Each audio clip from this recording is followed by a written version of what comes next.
Trabajo en Telefónica, tenemos una unidad que se llama Luca, que es la unidad de data de Telefónica, que tiene debajo de ello dos patas, una pata de Big Data y una pata de publicidad, advertising. Es una unidad global al cual hacemos productos digitales de publicidad que vendemos a terceros, que es un poco B2B, ¿no? Y entonces, para hacer este tipo de unidad en Telefónica o en cualquier otra empresa, de hecho funcionamos casi como un startup, que tenemos la función de marketing es central, es crítico para lo que hacemos. Tenemos productos y los tenemos que llevar al mercado. Pero ¿qué son los tipos de cosas que hace una persona de marketing en nuestra unidad? Varios. Es un perfil muy amplio, hay que hacer un poco de todo, pero hay conocimientos de base que hay que tener. Cuento un poco algunas tareas que se hacen en el día a día.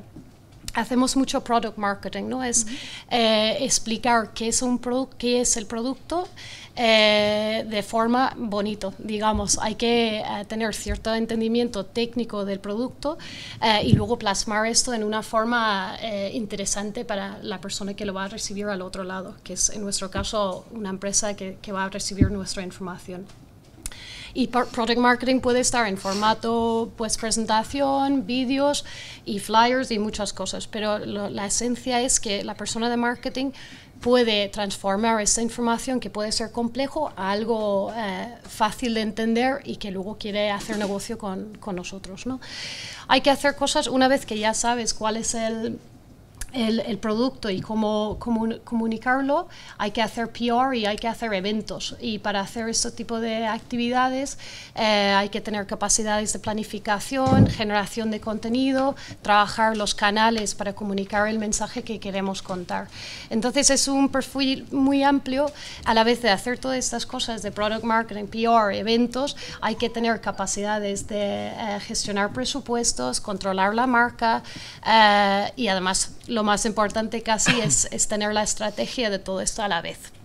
Así que es un pilar crítico dentro de nuestra unidad, y diría en todas las unidades parecidos que hay en nuestra casa, ¿no? Que es Telefónica. Con lo cual, a nivel de conocimientos es, pues, tener una capacidad analítica, porque cualquier actividad que hacemos se basa en datos y de poder gestionar y entender qué ha ido bien y qué ha ido mal a veces. Y eso es basado hay que saber exactamente el impacto de cada cosa que hagamos. Y entonces hay que tener una capacidad analítica, hay que conocer algo de la tecnología. No quiero decir que hay que ser ingeniero para vender nuestros productos, pero cada vez más se requiere conocimiento de la tecnología. Nosotros somos una empresa de tecnología y sí que hay que entender la tecnología de alguna forma. Y todo eso a la vez de ser creativo. Es difícil a veces tener los dos, pues de ser alguien de tecnología y ser creativo, pero cada vez más se requiere este tipo de perfil que puede entrar y salir en estos dos ámbitos. Además, hay que tener, pues, buenas capacidades de comunicar, ser proactivo, con ganas, y además es una profesión que es tan amplio, es muy bonito porque realmente tocas en muchas cosas. Entonces, por entrar, diría estas tareas y esos tipos de competencias y aptitud, ¿no?, en general de la profesión. O sea, en resumen un poco, que sea una persona con capacidad analítica, con una formación específica en ello, y que además tenga una soft skills, sí, características y que puedan encajar con vuestro perfil. Sí, diría la formación es muy útil para tener una base y no dar miedo a lanzarse dentro de esta carrera, pero siempre creo que es importante complementarlo con experiencia, y aunque hay que autoaprender cosas que hay que hacer, pues es importante también probar a hacer cosas. No solo la formación, tiene que ir al lado de enseñar que puedes hacerlo, ¿no? También. Vale. Muchas gracias, Jenny. A ti. Y Álvaro, Alfonso, de Vodafone, ¿qué perfiles conforman un equipo como el tuyo en un área digital, B2B? ¿Qué buscáis a la hora de encontrar perfiles que encajen con vosotros? La verdad que hoy en día es un reto. O sea, realmente buscamos perfiles polivalentes. Para poner un ejemplo, en mi equipo hay un informático, hay una persona que se dedica únicamente a gestionar la experiencia de uso, la experiencia del cliente, el UX y el UI. Tenemos personas que se dedican básicamente a la parte del ciclo de vida, que es decir, cómo fidelizamos al cliente. Hay personas que se dedican básicamente a la publicidad y al branding. Hay personas que se dedican a optimizar los medios, y esto con una pluralidad de perfiles en cuanto a formación muy grande. Tenemos desde ingenieros de telecomunicaciones, un aspecto muy técnico y bastante habitual en nuestro sector, hasta personas que simplemente han estudiado publicidad, marketing y marca, que digamos son mucho más soft skills, pero que son muy importantes en nuestro caso, porque aportan muchísimo valor. Al final, el poder crear esa sensación de equipo y el mirar end-to-end por el cliente es algo que no es fácil, y es verdad que mientras que unos perfiles más formados en marketing tienen una capacidad para hacerlo mucho más desarrollada, a un ingeniero le cuesta unos años o una experiencia previa poder desarrollarlo.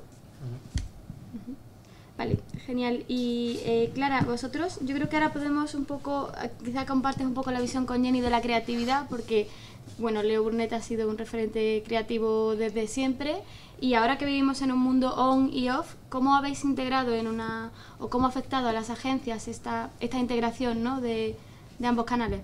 Pues a las agencias les ha afectado muchísimo, porque de alguna manera además hay siempre como movimientos en el mercado en cuanto a que hay épocas en las que parece que todo se tiene que especializar y las agencias son especializadas, hasta que llega un momento que se ve que el cortar, o sea, cuando el consumidor en su consumer journey no corta y no decide ahora voy a hacer algo digital, ahora voy a hacer algo físico, sino que él se comporta de una manera natural todo el tiempo, eso hace que la agencia tenga que realmente encajar también en ese entendimiento del consumidor en todas sus touch points, ¿no? Y no funciona si tú cortas también el proceso de trabajo y se lo pasas a otro equipo que a lo mejor incluso está en otra agencia y demás, ¿no? Entonces eso lo que ha hecho ha sido que por una parte tienes que conseguir aumentar el conocimiento digital de una manera un poco más genérica, de forma homogénea en toda la organización, tanto en el departamento de cuentas como el departamento de producción como el departamento creativo, pero para que eso sea rápido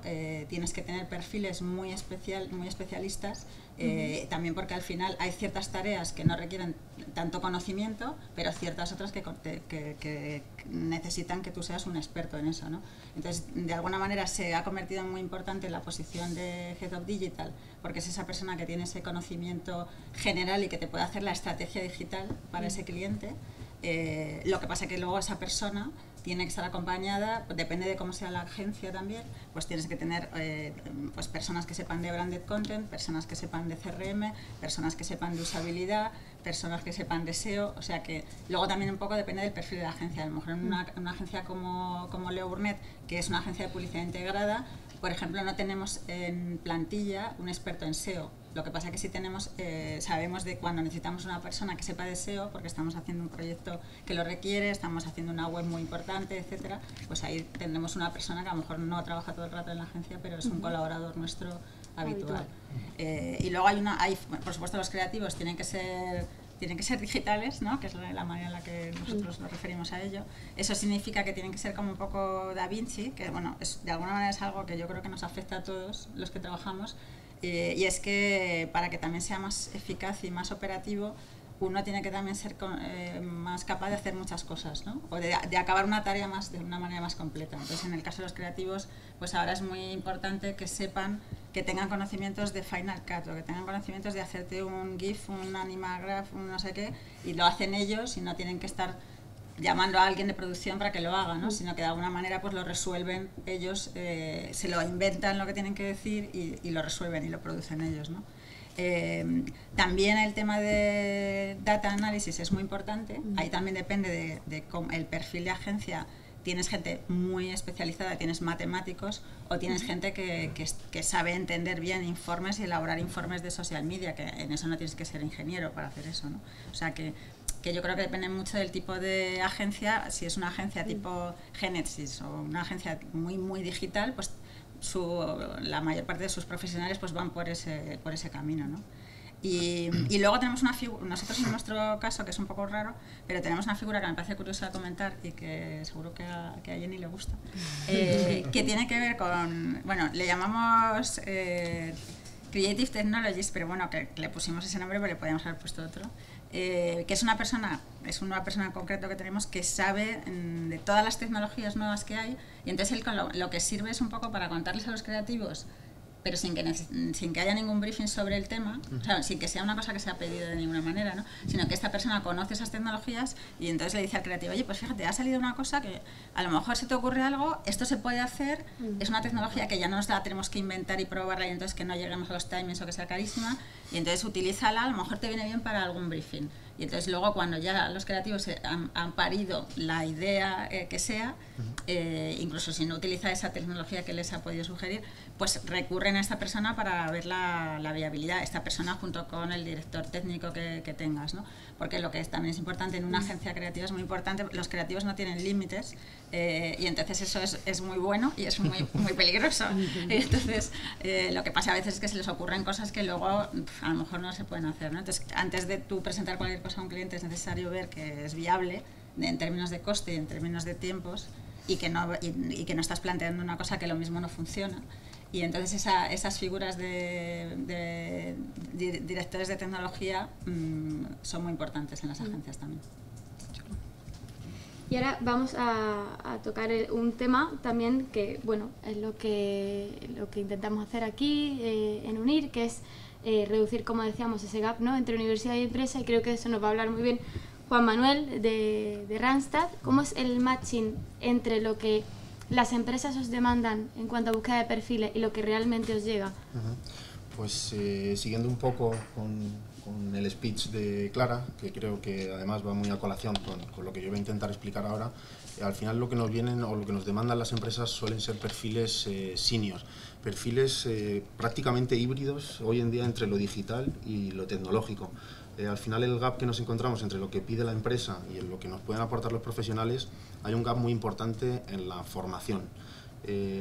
Formación básica como la que se puede cursar en centros como en UNIR, pero al final lo que nos están demandando en Randstad no es solo tener esa parte de formación, sino ir mucho más allá y estar, como decía Clara, pues pendiente de esa nueva tecnología. Tampoco hay tantísima formación, al final tienen que ser muchas veces autodidactas para poder estar a la última y ser el mejor o acabar en el mejor empleador.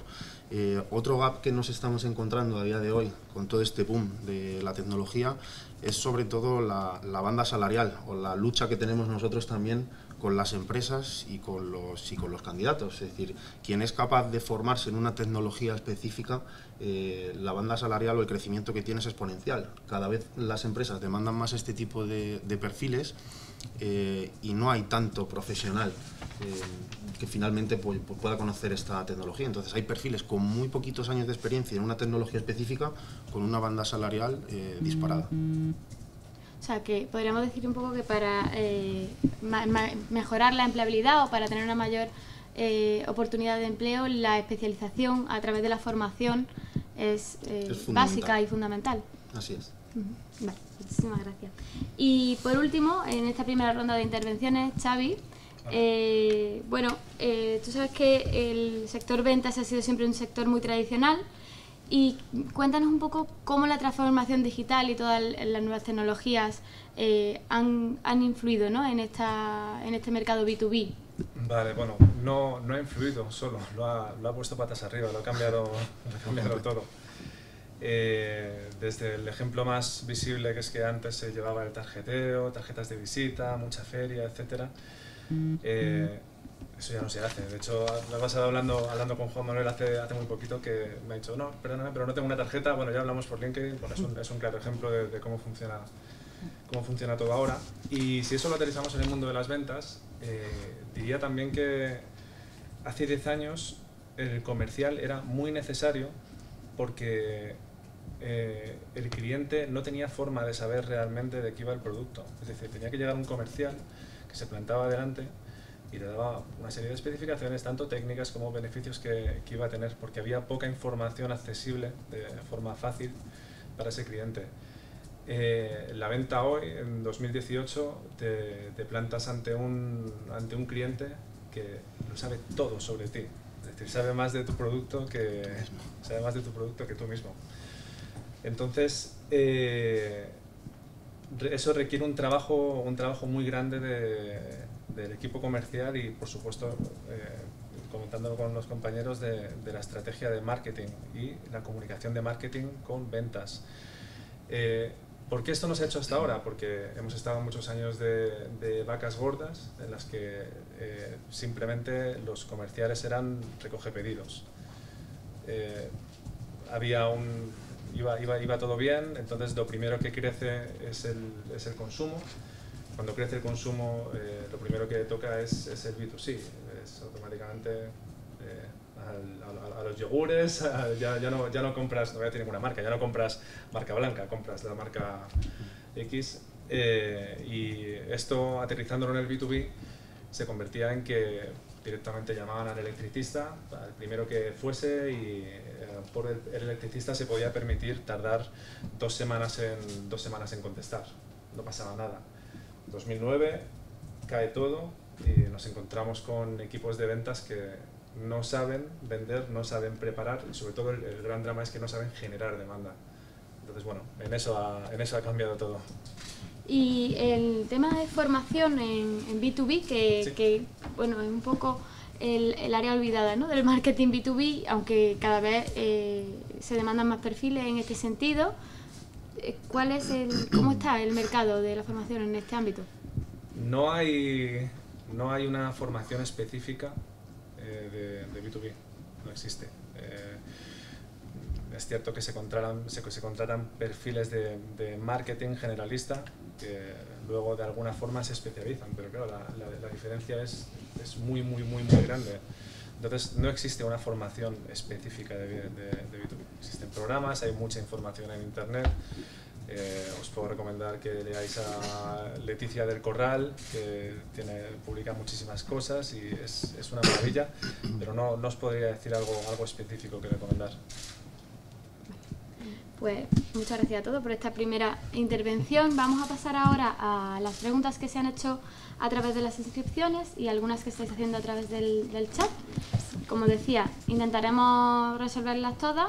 Seguro que la mayoría se quedan resueltas, pero bueno, lo que el tiempo nos dé. Vamos a empezar con una pregunta.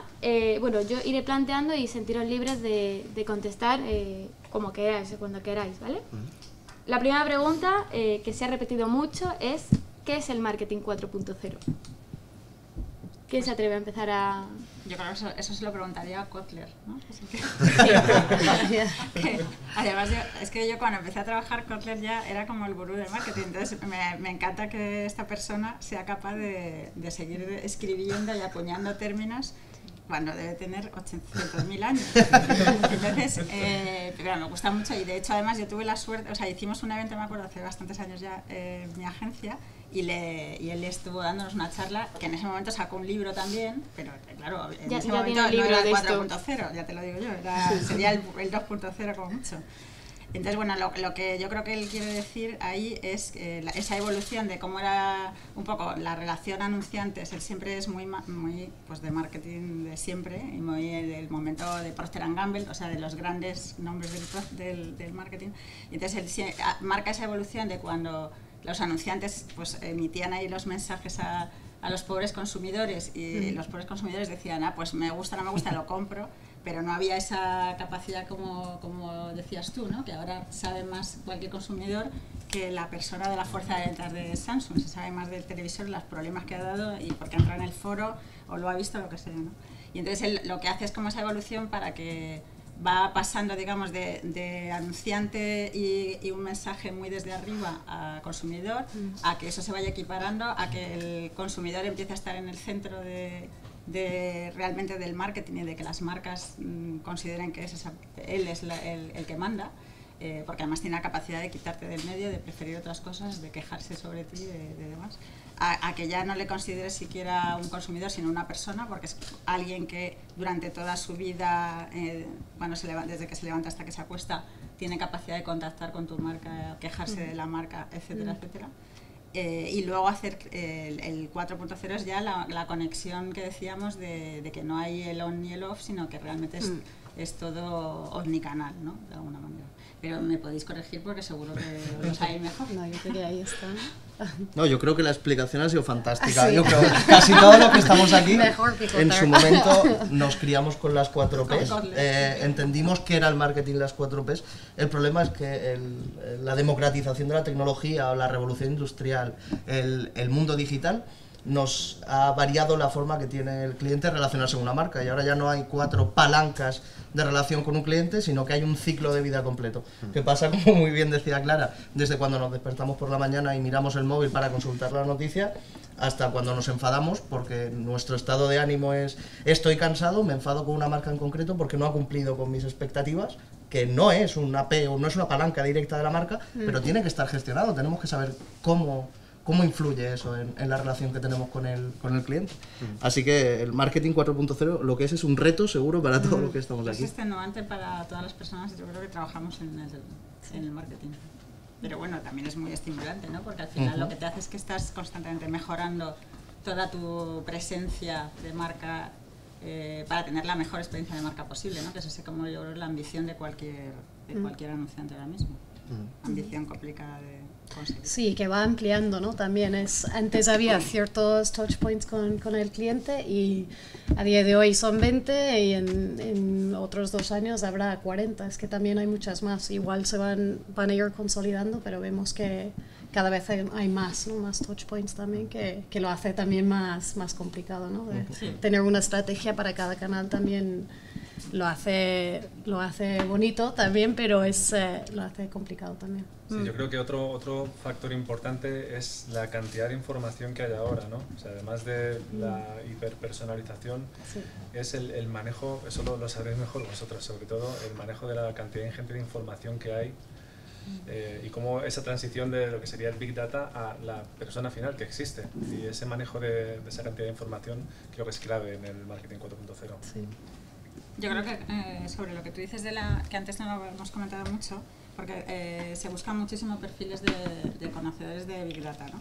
Pero que yo creo que el problema que hay ahora no es tanto, o sea, la información hay muchísima, y entonces yo creo que lo que es muy difícil ahora es que tengas las personas correctas que sepan cuál es de esa información es la que sirve para algo y la que no, porque hay información que no sirve para nada. Esto, de alguna manera, esto es una cosa que cuando no éramos digitales sucedía. Yo he trabajado con muchos anunciantes enormes que tenían tal cantidad de research hecho, que además era de distintas compañías, hecha por distintas compañías con distintas muestras y tal, de forma que entonces ya llegaba un momento que es que era imposible sacar ni media conclusión, primero porque no había gente suficiente como para analizarlo todo, pero además no es solo una cuestión de leer y hacer resúmenes, sino luego tienes tú que ser capaz de tener el criterio de decir esto me vale para algo y esto no me vale, y este estudio, mira, como si no existiera, no lo voy a volver a hacer.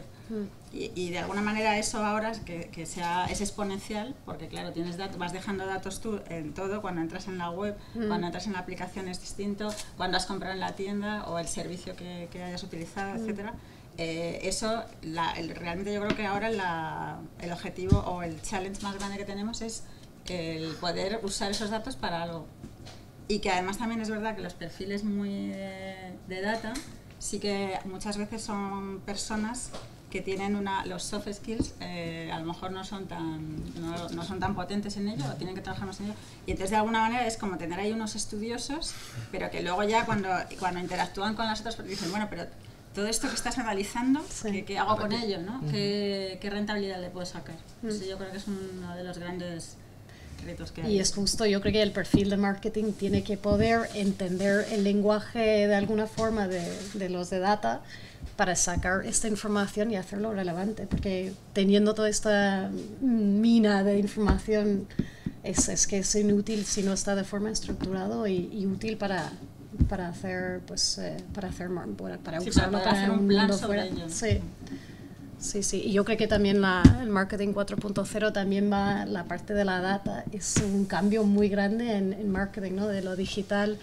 Ahora que todo que tiene métrica, ¿no? De por qué lo estamos haciendo, cualquier cosa que hagamos tiene el antes y después, ¿no? de haberlo hecho. Y eso es lo bonito también con la introducción de la tecnología también, y el offline y online, que puedes medir el impacto de cualquier impacto que haces con con tu cliente. Así que no, es muy interesante ahora.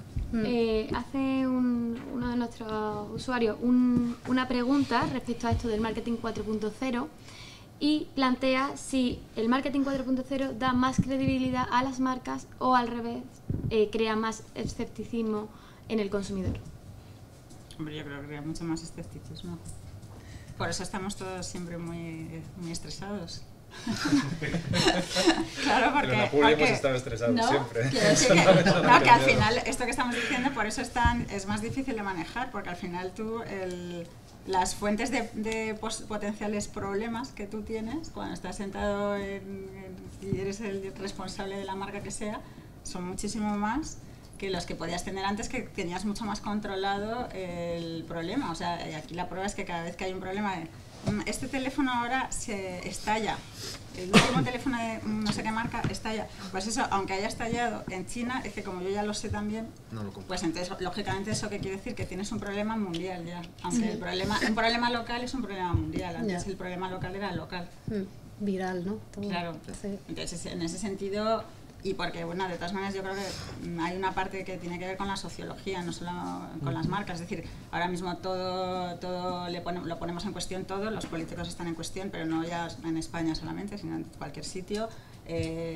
Y luego porque la capacidad también de que se sepan los trapos sucios de todo, no me refiero de las marcas, del mundo del marketing, pero de los políticos, del mundo de los curas, es decir, que te coges un periódico y tienes dos opciones, o luego tomarte una copa o tirarte por algún precipicio, porque realmente un periódico en sí mismo ya es una fuente de escepticismo en sí misma, ¿no? O sea, yo creo que estamos en un periodo de tiempo muy, en ese sentido, que se creen pocas cosas, ¿no? Sobre todo quizá pues depende de qué países más que en otros, ¿no? Pero bueno, esto ya es llevar la conversación hacia otro lado. Pero luego yo creo que efectivamente a todas las empresas lo que le preocupa es esto. Y de hecho, hace años el NPS lo escuchábamos por allí en Estados Unidos, pero yo creo que ahora ya mismo, incluso aunque vayas a hacer una compra en un supermercado, encuesta de satisfacción del cliente. Es decir, al final es un indicador en el que se están basando la mayoría de las empresas hoy en día y creo que es fundamental. Sí. Sí, de hecho, y todas las empresas quizás tienes razón, o sea, es uno de los ítems que más se persigue, que más se quiere cambiar cuando tienes problemas de prescripción, que son muy a menudo también. Sí, además que es un índice muy muy volátil, es lo que tú decías, puedes tener un 90 que bien estamos haciendo las cosas, hacemos lo mismo y de repente tenemos un 0. Sí. Voy a recoger el comentario de Álvaro de que todos estudiamos con las 4P o empezamos con las 4Ps y ahora, bueno, pues se han quedado más desactualizadas. Eso era marketing 1.0 o 0.0 y ahora estamos en 4.0. Entonces, respecto a la formación, ¿cómo creéis que es importante la actualización desde las universidades de la formación y del contenido formativo? Hombre, yo creo que aquí la clave en cómo ha evolucionado el mundo del conocimiento en general y no de la universidad es que la velocidad en la que se incrementa el volumen de información que tenemos es exponencial en comparación con ese momento de estatismo que vivimos en ese momento. Entonces, aquí es importante la actualización y la conexión con el mundo empresa, que al final te da una dosis de realidad mucho mayor. Creo que universidades como UNIR precisamente intentan, y creo que es el objetivo de esta mesa redonda, acercar mucho más las posturas entre empresa y universidad, de manera que los perfiles más polivalentes sean aquellos que premian, porque realmente, aunque estudies hoy en marketing, lo que necesitamos es que estés preparado para el marketing de dentro de 5 años, cuando estés asentado en tu puesto de trabajo y en tu pico de mayor productividad. Entonces, seguramente, yo creo que este es el mejor reto que tenemos por delante, tanto las instituciones educativas como el mundo de la empresa. No sé, aquí sí estará de acuerdo, seguro, Xavi. Sin duda. Pero yo creo que en esto, además justo estuvimos hablando de la necesidad de formación específica, ¿no? De B2B. Yo creo que va a haber formación de base tipo sobre marketing digital, big data, temas ya importantes a día de hoy, pero creo que va a ser importante, y de mi experiencia también lo que yo busco a veces es píldoras de cursos más cortitos, muy especializados, muy profundos sobre un tema con expertos del sector, entras rápido, consigues la información y ya tienes suficiente para tú luego autoalimentar ya después, porque vamos a tener que, nadie nos puede informar de todo lo que nos va a pasar. Entonces, aunque hay muchos cursos y formación que sí que hay que tener una base, yo creo que todos, pero tenemos también el labor como individuos de nuestro propio destino también de autoformarnos. Y con algunos centros también nos puede ayudar con cursos cortitos, que eso sí que creo que es fundamental. Cursos B2B o chatbots o artificial intelligence, las cosas nuevas que van a ir surgiendo, que no lo vamos a tener todo muy claro hasta que ya pasa el tiempo. Entonces hay que ir dando píldoras de información cuando se tenga suficiente para juntar un curso de fin de semana o cosas así. Yo creo que va a ser importante. Yo creo que me parece muy bien lo que dice Jenny, porque yo creo que el tema es que como todo va muy rápido, sí. Lo que sí que es importante, yo creo que de estar dentro de un marco universitario es ser capaz de tener como un mapa mental de una estrategia, o sea, tener como mejor cogidos los conceptos, lo conceptual, porque luego en cualquier caso constantemente van a surgir nuevas tecnologías o nuevas especializaciones o nuevas necesidades que te van a hacer que tú ya, o bien por tu cuenta o bien con esos cursos que yo estoy totalmente de acuerdo contigo, que a lo mejor están enfocados en una cosa muy concreta que te interesa, o que tú descubres que eso te interesa tanto que luego quieres hacerlo y profundizar mucho más. Pero lo que sí que tienes que tener como claro es una visión global, que eso siempre a mí me parece que en la universidad se consigue muy bien, y que hace que luego, digamos, que entren todas las demás astillas que necesitas tener dentro de esa madera madre, digamos, ¿no? Sí. Porque si no, lo que pasa es que si también solamente sabes algo tan específico que realmente no sabes de dónde viene, la capacidad que tú tienes de aportar es menor, aunque seas muy bueno en haciendo esa cosa tan concreta. Porque además, si esa cosa tan concreta deja de ser interesante en el mercado, realmente tú es como que no sabes nada, ¿no? Entonces yo creo que eso hay que mezclar los dos valores. Sí. Yo creo que lo que puede resumir un poco también esto es que lo que puede pasar o lo que pasó ayer o hoy mismo, mañana seguramente quede obsoleto. Entonces, al final, pues mismamente lo decíais, la base formativa de la universidad es imprescindible y muy importante, pero yo creo que esa visión analítica o esa visión global es donde se tienen que centrar y luego estar a la última en tecnología.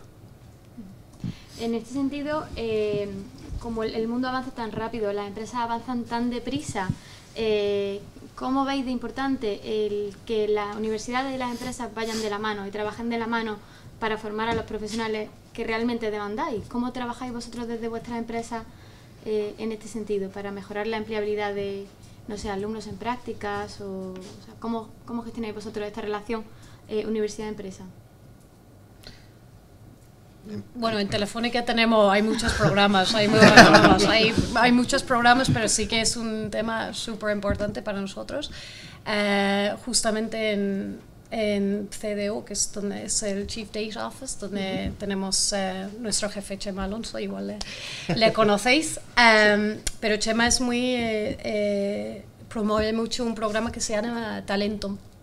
Entonces, justo conmigo incluso hay alguien de talento, vamos, cada área es muy importante tener gente de talento.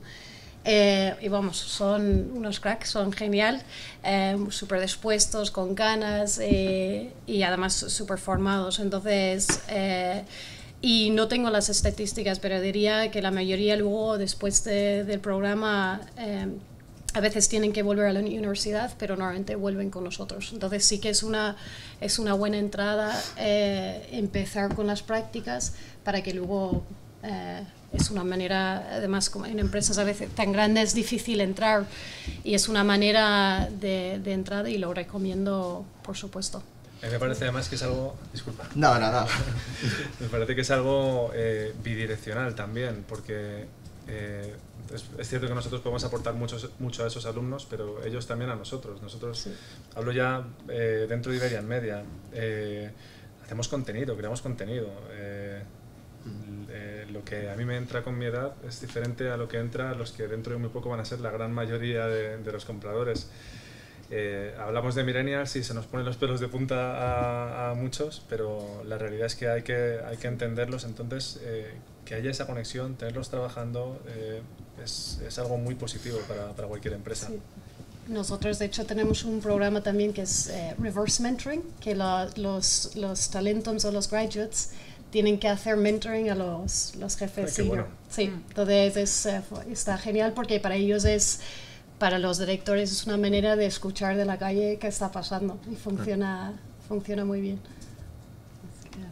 Bueno, yo creo que nosotros también siempre tenemos becarios, o sea, tenemos esa política y vamos, yo creo que eso es muy importante. Luego también yo creo que todos los que trabajamos tenemos la obligación, entre comillas, o yo me la pongo así, de si siempre que te llaman de una universidad para preguntarte o te mandan a cualquier persona que quiere como una orientación, pues tienes un poco, yo creo, la obligación de intentar ayudarle, ¿no? Porque es verdad que por muy bien que lo haga la universidad, pues está claro que luego lo que pasa en el ambiente laboral es distinto, ¿no? O sea, que creo que eso no es porque algo no funcione, sino porque es que eso tiene que ser así. Entonces yo creo que sí. Y el tema de que siempre haya una base de becarios, yo creo que es fundamental para ellos y para las empresas. Luego, bueno, nosotros desde Randstad hace ya, juraría que un par de añitos, empezó a gestar un proyecto que lo llamamos Randstad Academy, y lo que queríamos era un poco diferenciarnos también de lo que había en el sector y estar en contacto con la universidad, sobre todo para minimizar ese gap que empezábamos a hablar. Es decir, nuestros clientes nos estaban demandando una cosa y realmente los profesionales que salían de la universidad era otra. Yo creo que además por ese proyecto estoy también hoy aquí sentado y creo que es súper interesante que los propios alumnos sepan también lo que hay ahí fuera, es decir, que vayan preparándose también a lo que los empleadores están buscando y se lo podamos transmitir desde que están estudiando en cualquier escuela de negocio. Bueno, yo tengo la suerte de trabajar en el Best Place to Work del año 2018, cosa que me siento muy orgulloso. Es verdad que no tenemos a Chema Alonso de jefe, que sería muy inspirador, desde luego. Aún así lo es, soy fiel seguidor suyo. Pero la verdad que tenemos suerte de tener muchísimos programas. Yo creo que es responsabilidad de todas las grandes empresas que estamos aquí de ir calando hacia las pymes e incluso el mercado autónomo, que al final es el 96% casi del mercado español. Cuáles son las políticas y los programas que ayudan a incorporarse al mercado laboral a una diversidad muy grande de estudiantes.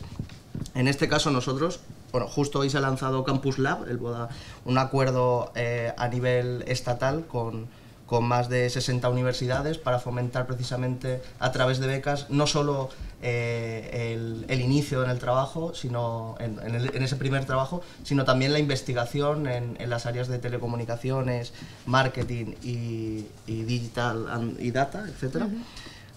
Además de eso tenemos el que yo creo me siento muy orgulloso porque más de 500 personas al año pasan por el programa de Vodafone You New Talent, que lo que tiene como objetivo es darle esa primera oportunidad. Y tenemos la suerte de que de esos 500 un gran porcentaje se queda en el Discover Graduate Program, que es nuestro programa de 2 años de formación y aceleración del talento joven dentro de la compañía, además asumiendo puestos con responsabilidad. No hablamos de un puesto puramente operativo, hablamos de puestos técnicos que trabajan en toda España ayudando a mejorar el negocio de Vodafone. Así que yo creo que la responsabilidad de casi todas las empresas que estamos hoy aquí representadas es precisamente ayudar en esos primeros pasos en el mercado laboral y también a aquellas personas que están reconduciendo su carrera gracias a la formación. Vale. Vamos a volver a lo que hablábamos anteriormente, a la empleabilidad en Marketing 4.0 y a los perfiles que son los que más se demandan a día de hoy. Desde vuestras empresas y Juan Manuel seguramente también nos puede aportar mucho sobre esto como consultora. ¿Cuáles son los perfiles que se demandan? ¿Qué tipo de habilidades, de capacidades y de formación pedís o piden desde la empresa y encontráis en el mercado? Yo creo, bueno, por resumir al final, han salido muchos ya aquí, que los hemos ido hablando. Son perfiles muy orientados a redes sociales, es decir, un social media manager, mucha gente que ahora casi todas las empresas están con el inbound marketing, que está en boca de todo el mundo, perfiles de SEO, perfiles de SEM, perfiles creativos para agencias, perfiles de comunicación interna, comunicación externa, al final todo muy orientado a lo digital. Creación de contenido también diría que es una de las cosas básicas ahora mismo. Nosotros nos encontramos como proveedor y es cada vez más la gente que sin tener una formación específica como producción, postproducción, etcétera, son capaces de generar algo de valor. Vuelvo a hablar de mi libro, hablando de B2B. No se requiere un contenido súper rompedor con 8 cámaras en 360 colocadas en 5 puntos diferentes. Entonces hay gente que viene incluso de la rama periodística, que es capaz de contar algo, contarlo bien, y a día de hoy con la tecnología cada vez es más sencillo hacer un contenido de calidad. Yo pondría muchísimo foco en eso ahora mismo. Sí. Vale. Luego, desde, por ejemplo, en agencia Clara, como hablábamos de los perfiles, pero muchas veces la gente en agencia se pierde un poco, ¿no?, de dónde puedo encajar, qué tengo que estudiar exactamente para estar en una agencia, tengo que ser creativo, no tengo que ser creativo. ¿Cómo desde agencia, qué perfiles buscáis? Hay agencias que incluso a veces nos decían, es que todos los perfiles que me llegan, bueno, pues son de un perfil concreto, cuando buscamos otros perfiles. Bueno, el tema más difícil yo creo que es el creativo, porque además yo creo que es decir, dentro de la agencia hay una serie de departamentos, una serie de personas que lo que saben se puede racionalizar mejor, entonces es mucho más fácil estar preparado y es más fácil tener claro si yo soy así, se me da bien esto y además tengo estos conocimientos, pues voy a poder encajar y voy a poder hacer bien el trabajo en cuentas, por ejemplo, ¿no? O el trabajo en planificación estratégica. O, por ejemplo, quiero ser Head of Digital, ¿vale? Pues entonces, o quiero ser Social Media Manager, o quiero ser Community Manager. Eso es como muy claro. El tema de creatividad siempre es difícil porque además hay veces que incluso a lo mejor tú puedes querer ser creativo y luego a lo mejor tampoco se te da tan bien ser creativo. Entonces, claro, entonces al final, y de hecho eso nos pasa muchas veces, que es una cosa difícil de manejar, porque a veces a lo mejor es una persona que sí que le encantaría, pero que tú ves que no tiene esa habilidad. Y es verdad que todo, como cualquier trabajo, el oficio hace que tú mejores en ese trabajo, pero eso no quiere decir que llegues a ser muy bueno en ese trabajo, necesariamente. Entonces ahí, pues a veces lo más fácil o lo mejor yo creo que es empezar, si tienes esa inquietud, pues intentar trabajar de becario en creatividad y realmente, como ya te vas enfrentando a un briefing que te dan, a una gráfica, no sé qué, pues ya tus propios, los creativos que te van evaluando, pues ya tú vas viendo si se te da bien, o si no. Es muy difícil, yo alguna vez le pregunto a alguna, bueno, pero cuando tú ves que realmente no se le da bien, pero es que le gusta muchísimo, ¿qué conversación tienes? Dímelo, por favor. Y entonces, porque claro, yo si son creativos, yo los mando al director creativo. Y entonces me dicen, bueno, yo intento ser sincero y decirle, bueno, como tú eres, si tú quieres seguir trabajando en creatividad, vas a tener que esforzarte mucho más que a lo mejor esta otra persona, no tienes que decirle quién, ¿no? Pero bueno, entonces si te compensa eso, porque eso en sí mismo también es muy estresante, entonces a lo mejor resulta que te puedes dedicar dentro de la publicidad a otra cosa, ¿no?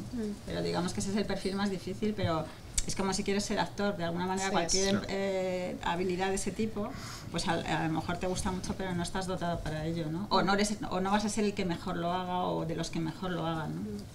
Así como delicado. Tenemos con nosotros, aunque no podéis verlos en pantalla ahora mismo, aparte de la dirección académica del área de empresa y marketing de UNIR, y tenemos con nosotros a Antonio Raimundo y quiere hacer una pregunta dentro del debate tan interesante que tenemos. Sí, a ver, yo voy a preguntaros también en términos de perfiles que están buscando nuestros alumnos, en términos de retos que tenemos ahora mismo las compañías, ¿no? Y yo quiero poner foco en dos, ¿no? ¿Cómo os enfrentáis desde las compañías primero a la parte de lo que hablábamos antes del marketing 1.0, ¿no? Que era aprender mucho del pasado y decir, bueno, interpretamos el pasado y tomamos decisiones en el futuro, a la parte ahora que es probar, porque realmente no tenemos nada con lo que compararnos, ¿no? Y lo segundo, cómo en términos de branding, que habéis hablado bastante del términos de branding, cómo lleváis la pérdida de control de esa marca, ¿no? La viralidad, en la que tú no eres el dueño de esa marca, sino que es lo que hablan de ti, y cómo os enfrentáis a eso desde vuestras empresas. Para todos, es una pregunta para todos, ¿eh? Hombre, yo empiezo con la segunda, por ejemplo. Pero porque me acuerdo mejor, ¿eh? No porque quiera la primera es prueba y error, o sea, es decir, yo no tengo tanto pasado tanto Big Data pasado y decir, vale, hago lo mismo, y la segunda es el lo que pasa es que nosotros en general ahora mismo nos nosotros no estamos preparados, pero porque determinadas generaciones, nuestros padres no nos han nunca potenciado demasiado. Yo es que soy muy mayor ya aquí, pero quiero decir que no te potencian el que te equivoques, sino que era una generación en la que se nos... eso estaba como, Dios mío, hijo mío, ¿cómo puede ser que en primero me digas que quieres cambiar de carrera? Eso era una especie de crisis gigante, que sin embargo, por ejemplo, ahora es súper normal, pues los hijos de mis amigos, todos, pues ha cambiado, pues bueno, pero como quieres seguir estudiando, pues ya estoy contento y se ve distinto, ¿no? Pero en cualquier caso, en el mundo de los negocios es muy difícil también asumir eso porque las equivocaciones tienen un coste. Entonces, todo lo que es ensayo-error, pues de alguna manera tienes que intentar también controlarlo, es decir, intentar no hacer el ensayo-error con unas cantidades de presupuesto gigantes o con un lanzamiento que significa lo más importante que vas a hacer el año siguiente o lo que sea. Entonces yo creo que eso es complicado, pero bueno, pues ahora lo vamos manejando mejor, pero porque sí puedes hacer pruebas en pequeños ámbitos y entonces, bueno, pues de alguna manera pues ya vas viendo cómo funciona y luego ya lo haces del todo. Y no sé cómo queréis que contestemos, si que contestemos a las dos preguntas. No, y a esta, por ejemplo, seguimos con eso y luego puedes repetir la otra. Y volvemos. Pero en eso lo de probar, yo creo que cada vez más, bueno, en lo digital, porque nosotros vendemos también productos digitales y cada vez se tiene que comentar a las marcas o cuando hablamos nosotros con agencias de hay que probar esto, nosotros tampoco sabemos. Entonces, cuesta arrancar porque, pero sí, una vez que consigues estos primeros casos, ya es suficiente ya para ir a los mayores y conseguir ya más tracción. Pero en campañas que nosotros hacemos con cosas nuevas, productos nuevos, siempre hacemos un grupo de control, ¿no? Y ya vas viendo. Y luego, de hecho, muchas veces también estamos ahora usando Miller Brown, GfK, centros de... Exacto, que nos ayudan también a darle este peso para también decir, mira, es que sí que funciona, de hecho Brand Uplift, entonces sí que a veces necesitas ese respaldo de otros también para entrar ya al principio, pero una vez ya... Eso sí que cuesta un poco al principio, pero yo creo que cada vez en lo digital se entiende que se tiene que fracasar algo. Sí. Y el peor que puede pasar es, pues, salvo que esto es una cosa muy... Gigante, sí, un proyecto muy polémico, pues, pero en general probar audiencias y probar formatos, creo que se entiende que incluso que es necesario, ¿no? Yo creo, personalmente, tal y como he vivido en la experiencia, los perfiles jóvenes de mentalidad más abierta y más digital ya han venido o prácticamente han nacido con el test AB debajo del brazo. Entonces, la verdad es que es súper interesante porque nosotros como gran departamento de marketing y como pequeño departamento de marketing digital hemos visto cómo eso ha ido creciendo alrededor del departamento y hemos empezado a ver test AB, que claro, ya lo llamamos pruebas, lo llamamos grupo de control, dependiendo del ámbito del que hablemos, hemos ido viendo cómo ha ido surgiendo esta tendencia que desde luego no existía y seguramente en empresas como Telefónica o Vodafone, que tenían un concepto del marketing, de invertir grandes cantidades de dinero en publicidad tradicional, es disruptivo. Entonces ha sido muy curioso, pero en los últimos 2 años es lo más normal que cualquier proyecto, cualquier tipología de producto antes se testa y se prueba. Y precisamente ese entusiasmo, esa mentalidad nueva es la que te da la oportunidad de hacerlo y por eso era tan importante la incorporación de personas jóvenes y sobre todo ya no jóvenes en edad, sino jóvenes en mentalidad, capaces de adaptarse muy rápido, de pensar en 2 tipologías, en negativo y en positivo al mismo tiempo, y vamos para adelante a ver cuál es la que mejor funciona. Y yo creo que estamos teniendo mucha suerte porque está penetrando muy rápido entre todas las organizaciones.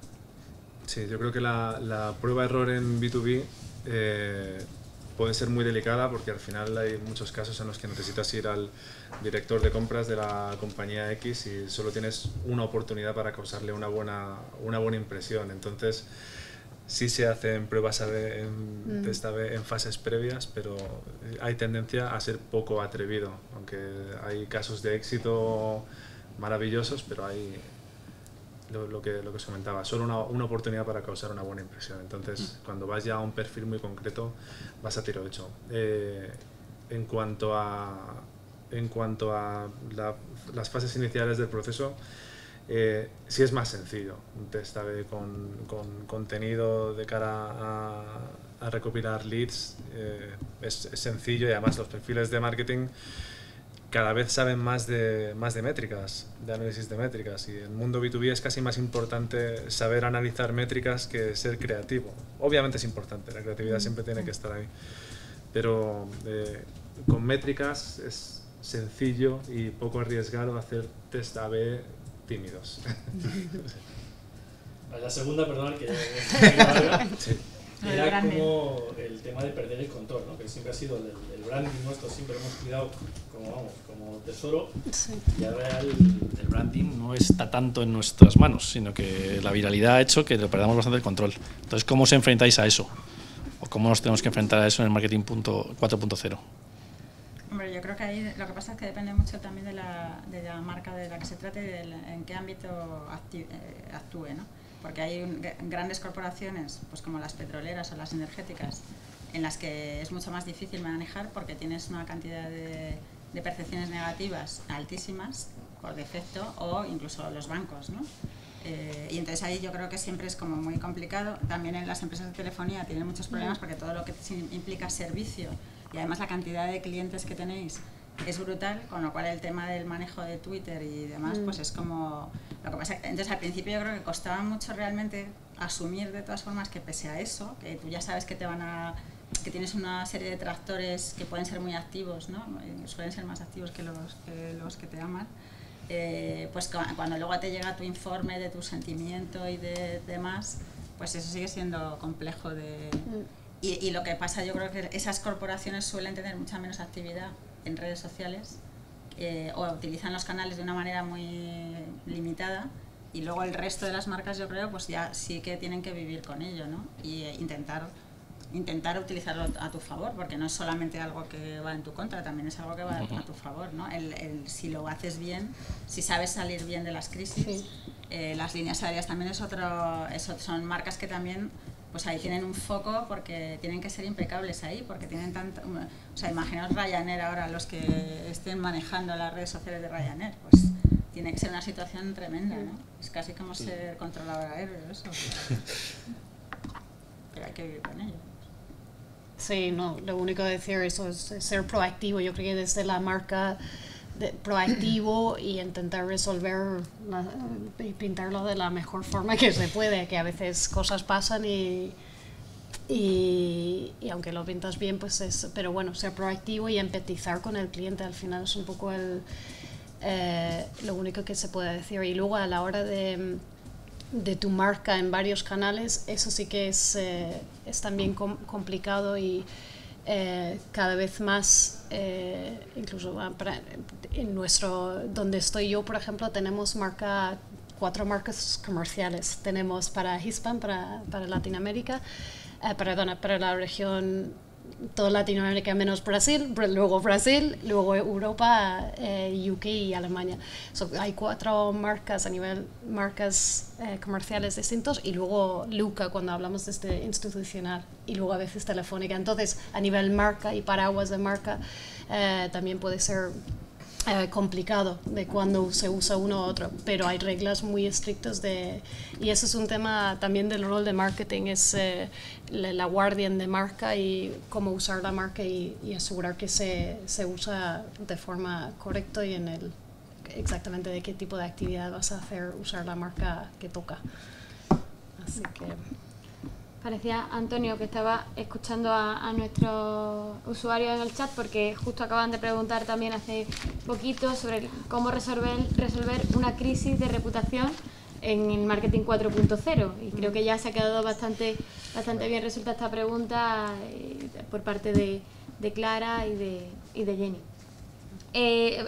Hablando de Latinoamérica, que justo hacía el comentario ahora Jenny, sabéis que tenemos muchos alumnos allí y nos preguntaban a la hora de inscribirse, ¿cómo veis el futuro del marketing digital en Latinoamérica?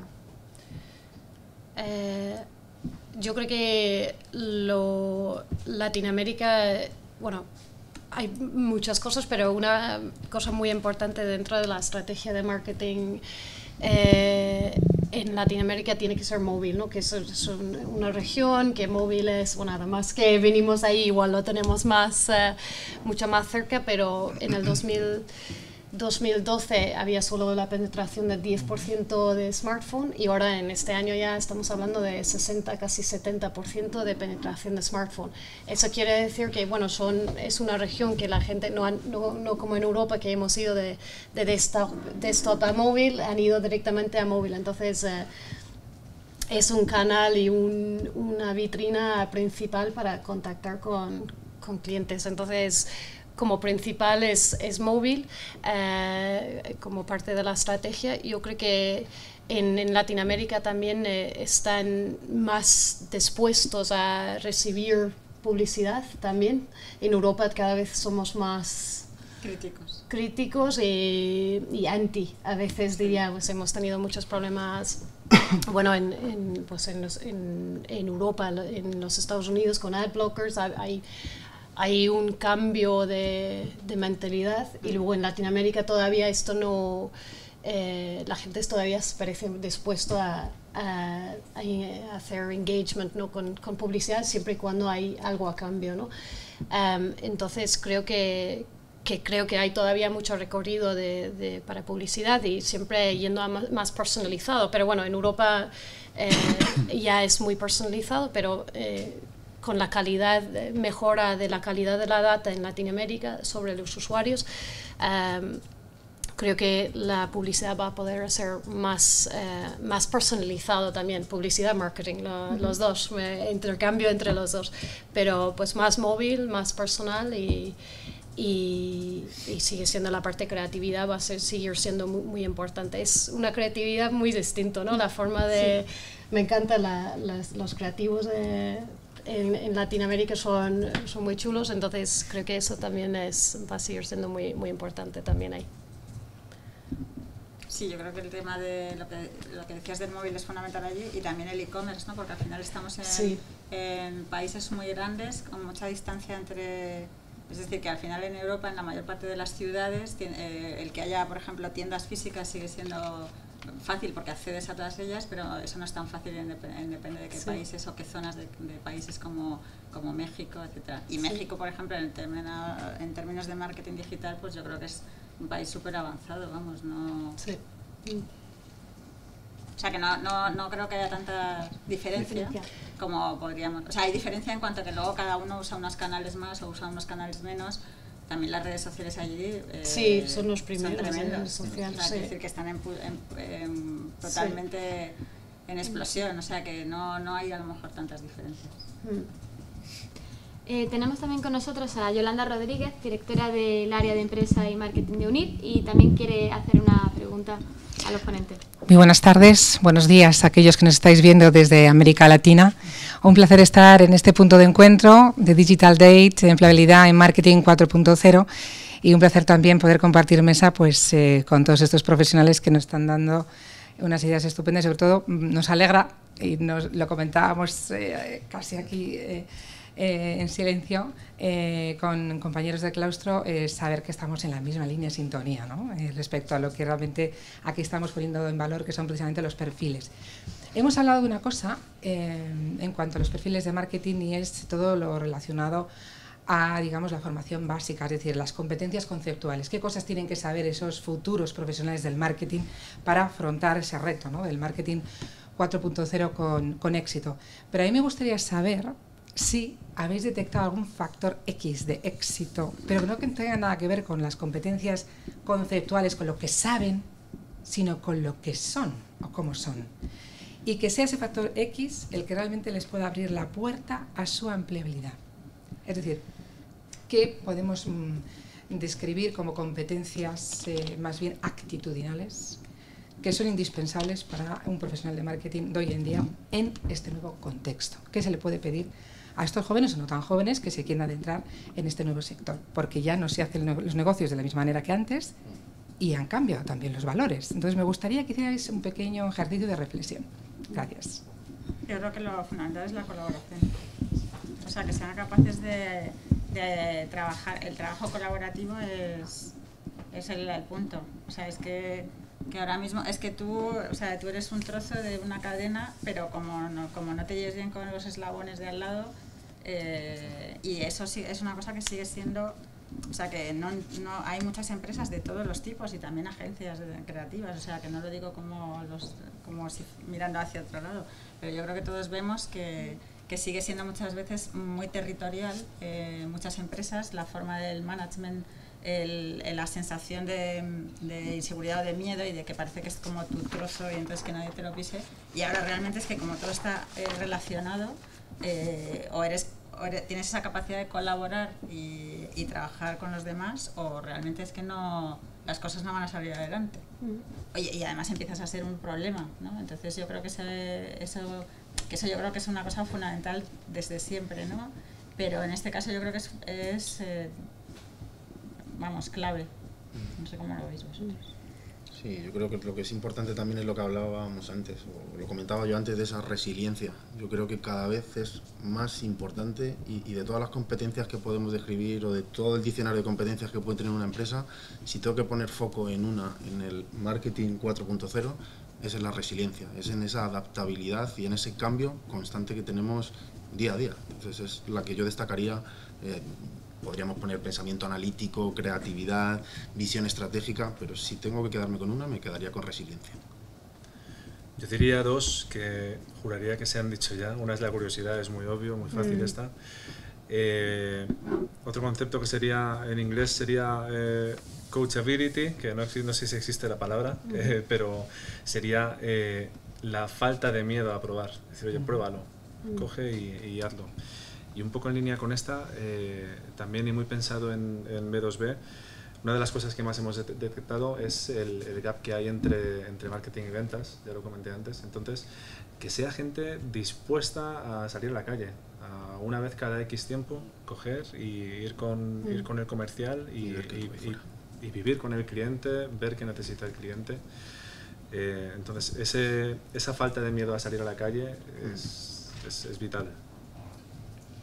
Yo, Yolanda, te diría solo una. Creo que es ese factor X de éxito en el marketing 4.0.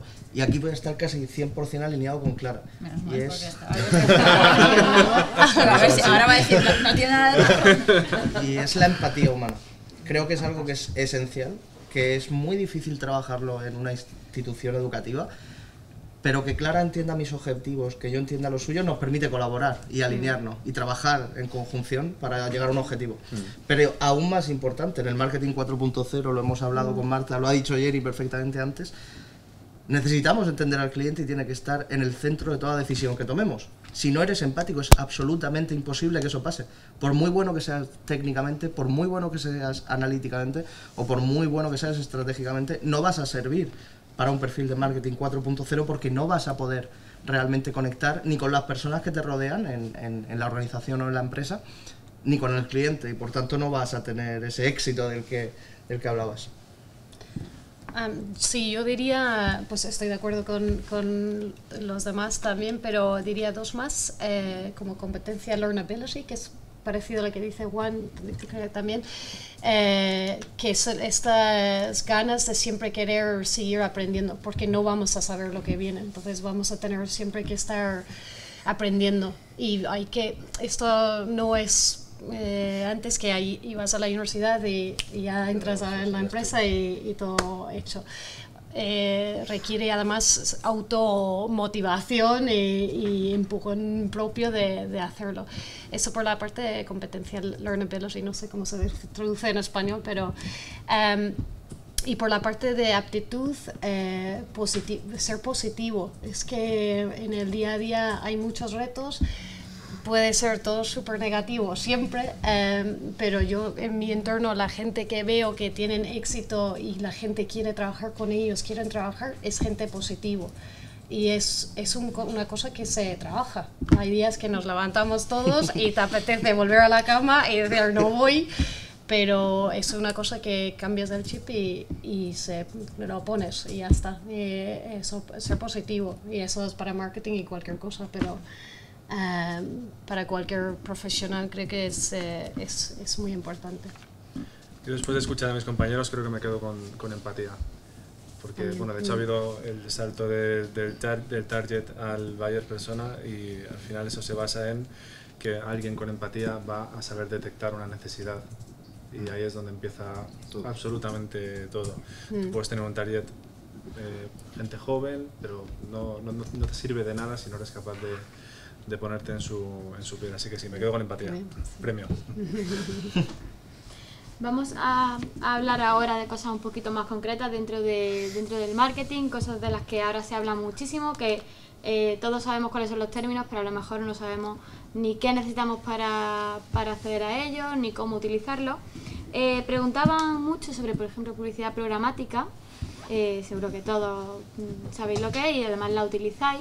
¿Qué perfil o qué formación necesita un perfil para entrar a un departamento para ocupar un puesto de publicidad programática, o qué herramientas necesita? Bueno, me miras a mí, voy a empezar yo con... No, pero la publicidad programática básicamente es la optimización de la compra de la publicidad, ¿no? Usando cierto software para comprar publicidad, y ahora es una tendencia y cada vez se va más, ¿no? Se pretende ser más eficiente, reducir costes y quitar ciertas labores que no añaden valor de la forma tradicional de hacerlo. Yo creo que es un tema, la gente que trabaja en Programmatic son súper nicho, y eso es una de estas cosas que son probablemente, como decías, en la escala incluso de salarial, pues suben mucho porque es algo muy nicho, y es un ecosistema bastante complejo porque tiene varios trocitos, ¿no? dentro de ello. Entonces yo creo que es una cosa en auge. Yo creo que sí que vamos a ver más programática. Formación especial, yo creo que es una cosa que se tiene, ciertas cosas de tecnología pero es una cosa que va evolucionando muy rápido, se tiene que aprender, yo creo que con la experiencia, y luego curiosidad de seguir conociendo las tecnologías nuevas y entendiendo los SSPs, los DSPs, todas las partes nuevas que van surgiendo. Hay muchos players, y a veces miras los mapas Luma, ¿no? Y de todos los players de Programmatic, pues vamos, ahí hay 2.000, 3.000 empresas allí. Entonces, no diría que hay un curso 100% que cubre toda programática, porque es más una cosa muy rápida. Y en esta línea de herramientas digitales que demandan ahora también mucho saber manejar diferentes tipos de herramientas, a lo mejor Juan Manuel también nos puedes decir desde la empresa qué solicitan que tengan esos perfiles que necesitan incorporar. Con respecto a herramientas herramientas digitales para...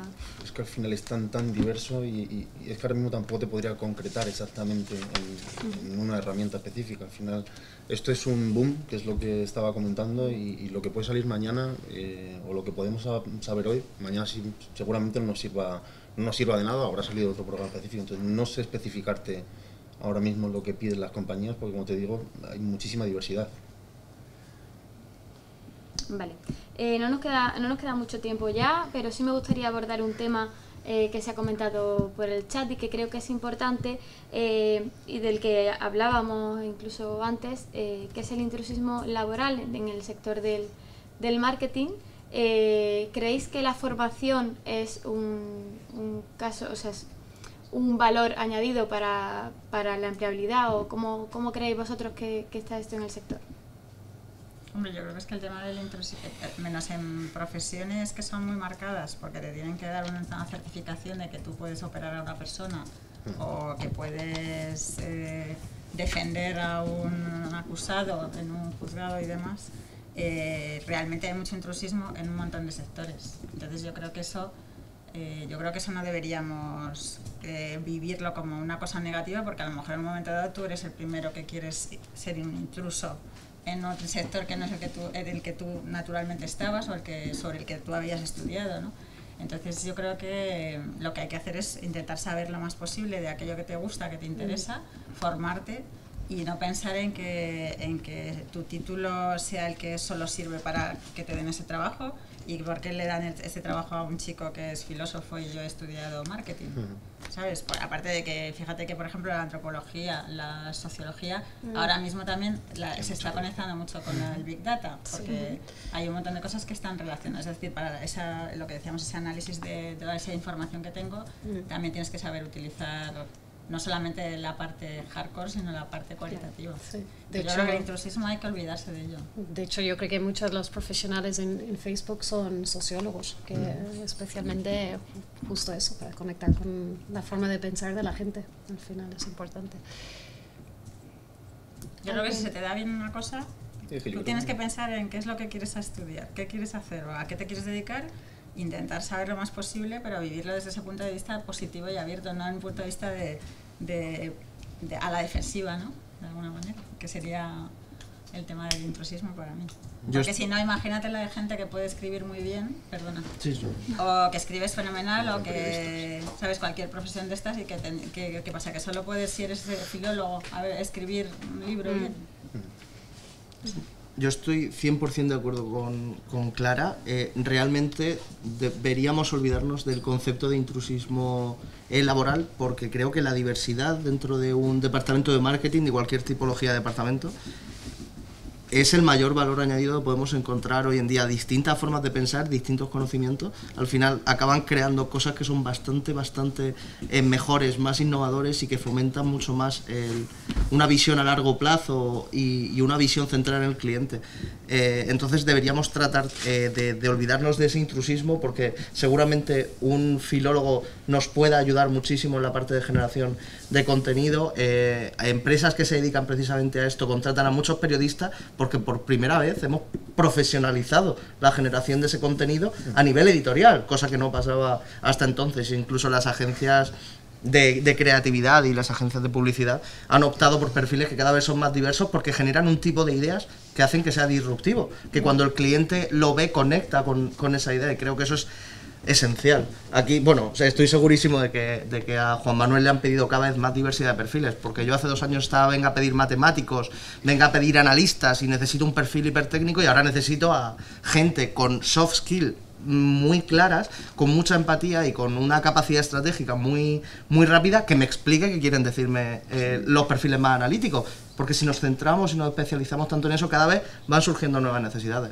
El marketing digital surgió con informáticos y matemáticos, y había poco más ahí, y ahora tenemos más creativos, porque en el ejemplo de la publicidad programática, tienes que hacer 1.700 creatividades para una sola campaña. ¿Cuántos creativos, cuántos productores de contenido necesitas para eso? ¿Cuántas personas necesitas para generar esa idea? ¿Cuántos informáticos necesitas para ponerte a programar aquella acción que quieras que lleve el cliente? O sea, yo creo que es de lo mejor. Eso que llamamos intrusismo es pura diversidad y es genial para una empresa. Yo creo que lo has definido bien, Álvaro. Efectivamente, al final cada cliente te pide un determinado perfil con un determinado conocimiento en función a lo que, oye, en ese momento tenga ese proyecto en mente. Y efectivamente, al principio, cuando todo esto no existía y empezaban las primeras empresas a pedirnos perfiles matemáticos o estadísticos, nos quedábamos sorprendidos como diciendo, ¿y esto para marketing? Y al final es eso. Yo creo que la diversidad, o con la diversidad ganamos todos, y creo que es fundamental en el día de hoy. Creo que tenemos un poquito más de tiempo y nos gustaría también hablar sobre el perfil o sobre la disciplina del neuromarketing, que ahora también está muy de moda, que se oye muchísimo y se oye un poco de todo. ¿Aplicáis esta disciplina? ¿Conocéis? ¿Buscáis profesionales? O, por ejemplo, Juan Manuel, ¿le están demandando mucho este tipo de perfil? O... La verdad es que aquí me pierdo y no os puedo ayudar, sinceramente. Bueno, yo creo que... no sé si queréis decir algo vosotros. Es que yo hablo mucho. Pero vamos, el neuromarketing es una forma de investigar. O sea, es una técnica para hacer una investigación. Pues, por ejemplo, imagínate que analizan como yo, estoy delante de un lineal de detergentes y entonces, o de leches, porque es más complicado, y entonces empiezan a ver que yo no me sé que las rosas son las semidesnatadas o que son las que me pierdo, que no sé qué, o que miro solo esto, que por abajo no miro. Bueno, pues a partir de ahí se toman un montón de decisiones de cómo tengo que colocar un lineal, etcétera. Eso es una forma de utilizar la neurociencia, ¿no? Entonces, normalmente eso son tecnologías, o sea, técnicas, no son tecnologías, son técnicas que aplican los institutos de investigación, casi todos ya lo usan, y no es una cosa que tengas que utilizar todo el rato, sino que pues depende de qué es lo que estés buscando, lo utilizas, ¿no? Y en cuanto a que si se busca mucho, hombre, yo tampoco creo que sea una cosa brutal la cantidad de personas que se busquen en ese sentido, y además yo creo que eso es una cosa que aprendes con relativa facilidad cualquier persona que esté trabajando en un instituto de investigación. Sí, además que yo creo que eso de siempre se ha buscado. Es decir, yo de formación soy psicólogo y recuerdo en la carrera cuando estudiaba, pues oye, el consumo de las personas, o si vamos por un supermercado en vez de ser un lineal, tendemos más a mirar a la derecha que a la izquierda. Mismamente nos pasa en el periódico, los anuncios son mucho más caros si los pones en una hoja o en otra. Pues creo que eso es una técnica de marketing, pero hace muchísimo tiempo de investigación. Bueno, Clara lo ha resumido muy bien y Juan Manuel también ha aportado, pero de todas formas mañana a las 5 tendremos otra mesa en la que acudirán gente de Neurológica y Mediaset para hablar sobre neuromarketing. Os invito a que la veáis, y a todos los que estáis detrás de la cámara también que os apuntéis, porque va a ser muy interesante. Ya sí que nos quedamos sin tiempo, simplemente no sé si alguien se atreve a hacer un breve resumen de la mesa. Y aquí os he dejado un poco... Que resuman los profesores.